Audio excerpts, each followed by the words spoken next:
Intrusive thoughts break into your regular thoughts.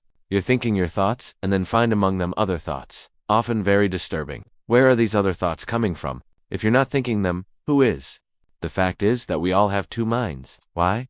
Because each brain hemisphere has its own mind. Psychologist Julian Jaynes, with his bicameral hypothesis, claimed that the right hemisphere once spoke to the left hemisphere, as God to man. Here we have a clear example of one mind giving its thoughts to another mind coupled to it. According to Jaynes, the left hemisphere voice became much stronger. It was the internal voice of consciousness. The right hemisphere voice grew weaker and then vanished. But has it actually vanished? Is it the right hemisphere that intrudes its thoughts into those of the left hemisphere?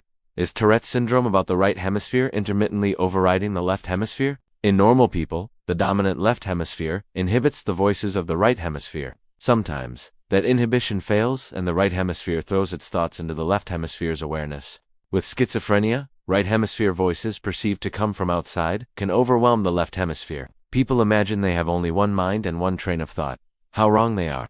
They have conscious thoughts and unconscious thoughts, and intrusive thoughts are where unconscious thoughts from the right hemisphere have bubbled up in the stream of consciousness of the left hemisphere. The tale of Dr. Jekyll and Mr. Hyde is about someone with two distinct minds, wrestling for control of one body. Jekyll said, "I saw that, of the two natures that contended in the field of my consciousness, even if I could rightly be said to be either, it was only because I was radically both. I had learned to dwell with pleasure, as a beloved daydream, on the thought of the separation of these elements. If each, I told myself, could be housed in separate identities, life would be relieved of all that was unbearable." Jekyll had more than just intrusive thoughts. He had an intrusive alternative personality that could take him over. Does the same thing happen with people with bipolar disorder? What about malignant narcissism?